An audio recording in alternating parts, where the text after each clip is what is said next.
talagang trending yung dalawang CEO. Pong si Miss Ayang, itong si Miss Kat Melendez. Sir Lawrence, does glutathione matter? Now, para kanino ba talaga itong mga product? Kung first timer kayo at gusto nyo mag-try, patagal naman kayo mga nagtitake ng mga supplements, specifically mga whitening supplement, malaking katanungan. Pwede ba, Sir Lawrence, na pagsabayin silang dalawa? Miss Ayang, Miss Kat, ay pagbatiin ko na lang kayo dito sa ating channel para hindi na mag-away ng mga produkto and everything.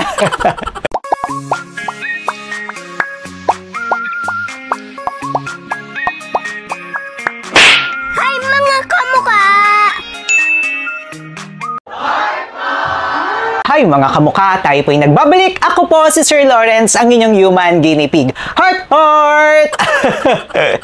Mainit-init po ang topic natin ngayong araw na ito. Talagang trending yung dalawang CEO, pero hindi natin pag-uusapan, hindi natin pagmamaratasan ang dalawang yan mga kamukha. Kundi magfo-focus po tayo doon sa dalawang mga produkto or doon sa dalawang sikat nilang produkto. Wala na nga pong paligoy-ligoy, mag-in-depth comparison na nga po tayo ng dalawang produkto na ito. Ano nga ba ang bibilhin nyo? Ito nga bang isa or ito nga bang isa? Ayan.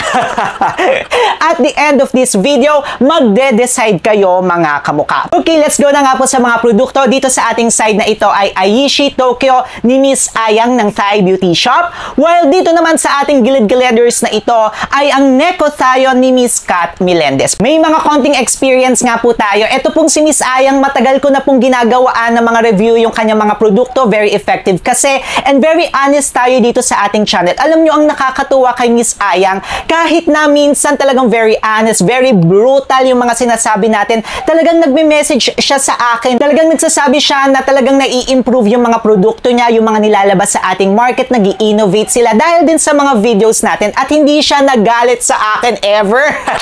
On the other hand naman, itong si Miss Kat Melendez, wala kami talagang personal na pag-uusap pero natutuwa ako from vlogger siya na katulad ni Sir Lawrence. Now, may malaki siyang brand. At isa pa sa nakakatuwa rin sa kanila mga kamukha kasi very honest din yung ating pagre-review doon sa Necothione.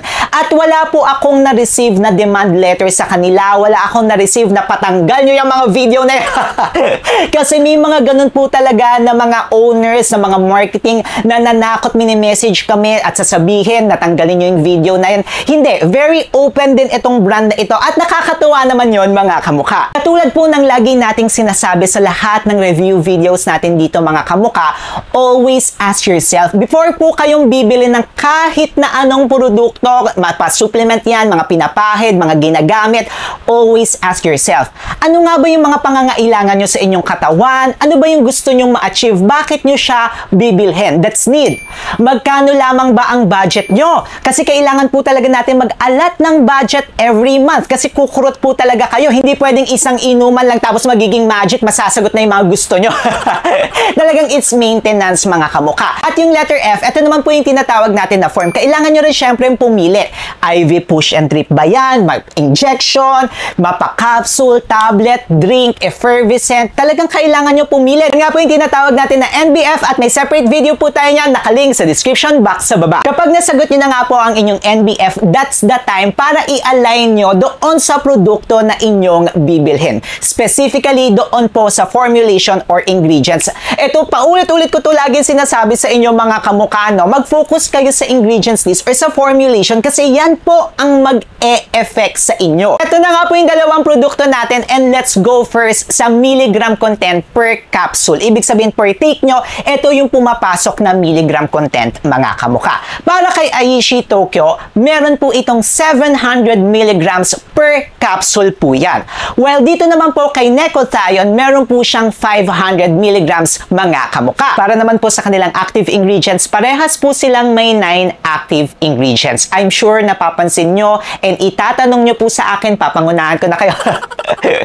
Sir Lawrence, mas maganda po ba si Aishi kasi 700 mg siya, pas parehas naman silang 9 ingredients? Ang answer po dyan ay depende. Kung yung extra ingredients or milligram content makikinabang po kayo dito, then good for you. Pero kung pag-uusapan pag-uusapan lamang po natin ang milligram content, yes, mas mataas po si Aishi Tokyo. Kung ang kasagutan nyo nga po kanina ay gusto nyo magpaputi ng bonggang-bongga parang si Sir Lawrence at parang maging Snow White kayo, kailangan po talaga natin magfo-focus din sa glutathione and its booster. Kasi according naman po talaga sa studies, yung glutathione, placenta, and boosters nito ang may side effect po na pwede tayong pumuti. Pero it doesn't mean mga kamukha na nakakaputi lamang siya, no? Kasi marami nga pong uses ang glutathione, like it's an antioxidant, nilalabanan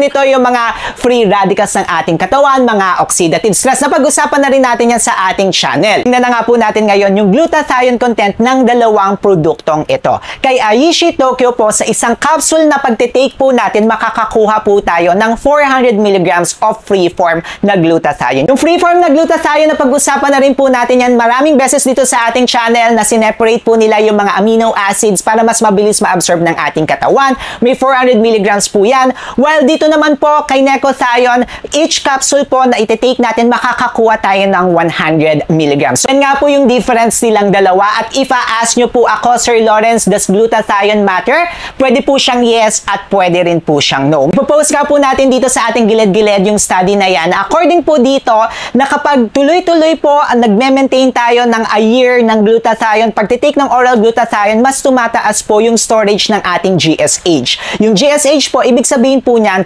glutathione. Kaya ako nga po nasabi na yes and no, kasi kung katulad ko po na enough na rin po yung storage, maputi na po ako, hindi ko na po ganoon kailangan ng glutathione sa katawan. Well, if you are morena or medyo hindi kayo ganoong kaputian, of course, pwede po na mag-matter ang glutathione. So kung gusto nyo nga lang po mag-focus sa glutathione, mas magugustuhan nyo po si Aishi Tokyo kasi meron po itong 400 mg agad. If i-compare po natin kay Necothione na may 100 mg. Again, kung glutathione lamang ang gusto nyong i-focus. Aside from glutathione, itong dalawang brands na ito or dalawang produkto na ito ay nag-add pa sila ng tinatawag natin na booster para mas mapabilis pa ang pagpapaputi po natin. Dito po kay Aishi Tokyo, meron po tayong NAC or N-acetylcysteine. Well, dito naman po kay Necothione, on the other hand, may L-cysteine po siya. Kung titingnan nga po natin yung dalawang ingredients na yan, mas napapabilis po nito yung glutathione na nilalagay natin sa ating katawan. Itong dalawang produkto na ito ay may dinagdag pa silang boosters.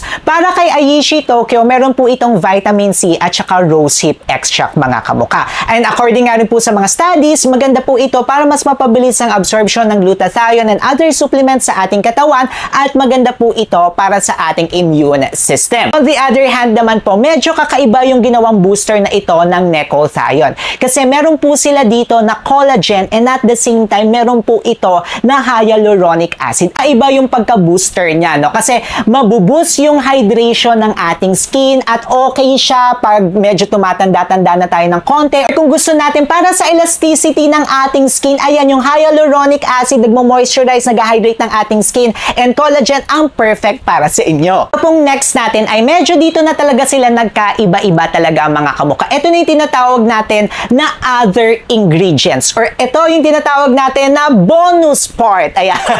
May pagka-bonus part. Ibig sabihin po nito, kung may mga pangangailangan kayo at mahihit nito, mga kamuka, then good for you. Pero kunyari, pagpapaputi naman talaga yung kailangan nyo, so medyo nasagot na natin yan. Ehas nga rin po itong si Aishi Tokyo at Necothione na may pa-bonus sa atin na 5 more ingredients. Pag-usapan po siguro muna natin itong si Aishi Tokyo. Una-una sa lahat, meron po siyang oral sunblock. Pero lagi pa rin nating sinasabi na kailangan nyo pa rin mag-apply ng sunblock, mga kamuka, kung lalabas kayo at nasa loob kayo ng bahay. Meron nga rin po itong zinc for our immune system and overall health. Meron din po itong biotin. Ayan, biotin para sa mga hair. Kung medyo nababawasan na ang inyong hair, ayan, medyo magugustuhan nyo po ito, mga kamuka. Meron po itong pearl powder. May mga studies na nga rin po dyan na maganda ito para sa ating skin elasticity, and pagpapaglow. Yung iba, nakakaputi nga rin daw po ito. Meron nga rin po itong alpha-lipoic acid, which is antioxidant na maganda po para mapalower ang ating blood pressure, and also nag-help din po ito sa pagpa-fight ng mga free radicals. Ito naman po kay Necothione, medyo kakaiba talaga yung pagka-ingredients niya. Unang-una po sa lahat, meron po itong curcumin. Yung curcumin, mga kamuka, ayan, maganda ito, no? Ito yung mga pang turmeric. Alam nyo, anti-cancer din ito based sa mga studies. Maganda na umiinom tayo ng curcumin. Tapos may Centella asiatica pa siya. Yung Centella asiatica, maganda po yan kung nagpipimples tayo or kung medyo may texture po ang ating skin. Okay na okay si Centella asiatica. Meron nga rin po po itong sinecothione na beta-glucan na maganda nga po sa pagpapababa nga raw po na or pagre-regulate ng ating insulin. Insulin. Since it's a yeast din po, maganda rin po ito para sa ating digestive system and para po sa ating heart. Meron nga rin po sinecothione na carotenoids. Yung carotenoids, ito po yung parang tinatawag natin na vitamin A. Kung medyo lumalabo na nga po ang ating mata, katulad ni Sir Lawrence, nagpa-LASIK ako, ayan. May macular degeneration po tayo, and anti-cancer din po ang carotenoids. And lastly, mayroon po siyang vitamin B3. Yung vitamin B3, para nga rin po yan sa ating mga nerves, yung mga B vitamins, para rin po yan sa ating overall health. Ito na nga po mga kamukha, in-explain ko na sa inyo kanina yung dalawang produkto at yung kanilang formulation. Now, para kanino ba talaga itong mga product na ito? Si Aishi Tokyo, kung titingnan po talaga natin siya, it's a whitening supplement. Matatawag talaga natin siyang whitening supplement because talagang nakafocus po siya sa glutathione. Plus, may oral sunblock pa siya, and then nalagyan din po siya ng mga iba't iba pang mga ingredients na talaga namang para sa ating skin and immune system, at masasabi talaga natin na targeted talaga siya para sa ating skin. On the other hand naman mga kamuka, ito pong sinecothione, masasabi naman po natin na it's a multivitamins and at the same time ay pwede rin po siyang makakapagbigay ng glow sa ating skin. Especially yung moisture no, or pagbubus ng hydration sa ating skin. Ayan, kung gusto niyo ng luminous glow, kung gusto niyo ng glowing skin, mabibigay po yan ni necothione. Ayan, ang maganda kay necothione naman, no, kasi para tayong bumili at may mga bonus tayo, parang naka-promo, may mga nasama pa dito na mga iba pang mga other ingredients. Kung first timer kayo at gusto nyo mag-try, pwede silang dalawa. Ito pong sa kabila, itong sinecothione, mababa po yung glutathione content niya. Kung ayaw nyo agad na mabilisan, tapos gusto nyo ng moisture, glowing skin, pwede po siya. Ito naman tayo kay Aishi Tokyo. Kung gusto nyo naman ng bonggang-bongga, talagang to the highest level, na magpapaputi kayo agad, ganun everything. No? Okay po siya mga kamuka. Kung matagal naman kayo mga nagtitake ng mga supplements, specifically mga whitening supplement, pwede rin silang dalawa. Ito kay Aishi Tokyo, matutuwa kayo kasi makakakita kayo ng glow, makakakita kayo ng whitening supplement talaga kasi this is a whitening supplement. On the other hand naman po, kung gusto nyo ng maintenance, tapos may hydration ng inyong skin, din makakakuha kayo ng other ingredients, okay din itong sinecothione. Baka yung mga matatagal rin pong nagtitake ng whitening supplement, medyo magulat kayo na wala agad effect itong sinecothione. Again, hindi lamang po siya nakafocus sa pagpapa-whiten, so you have to wait. Pero as maintenance, gusto nyo na glowing ang inyong skin, plus gusto nyo yung mga other ingredients na nakapaloob dito, then magugustuhan nyo po sinecothione. Now, ang malaking katanungan, pwede ba Sir Lawrence na pagsabayin silang dalawa? The answer is yes. Why not? Diba? Yes, siya in a sense. Sa kapag pinagsama nyo yung isang capsule ni Aishi Tokyo then isang capsule ni necothione, makakakuha kayo ng 500 mg of glutathione plus mga other ingredients pa, no? Ayun, kasi nag-aaway kayo, pwede naman pala yung dalawa eh. Pero really, yes, pwede silang dalawa na pagsabayin.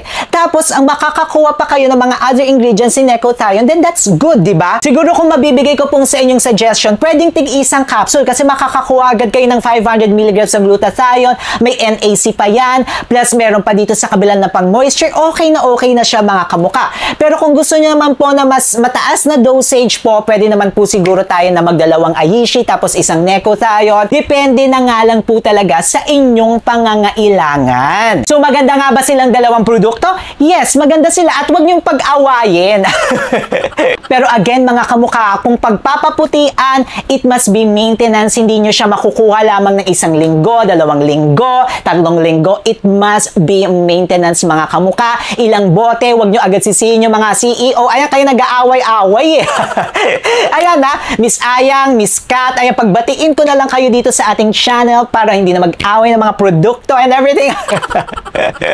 Kung saan po pala mabibili ang mga legit shop, meron po tayo yan, nakalink sa description box sa baba. Kung nag-glutathione nga po kayo tapos lagi kayo humaharap sa araw, nagbi-beach kayo mga kamuka, ba may separate video tayo dyan kasi bawal na tayo bawal tayo magpa-araw mga kamuka, meron po tayo niyang click nyo na yan kasi pag natapos po itong video hindi nyo na makiklick, mag-subscribe na rin kayo kay Sir Lawrence. Road to 100k na po tayo. Paano ba yung mga kamuka? Palis na ako, bye, click nyo na to.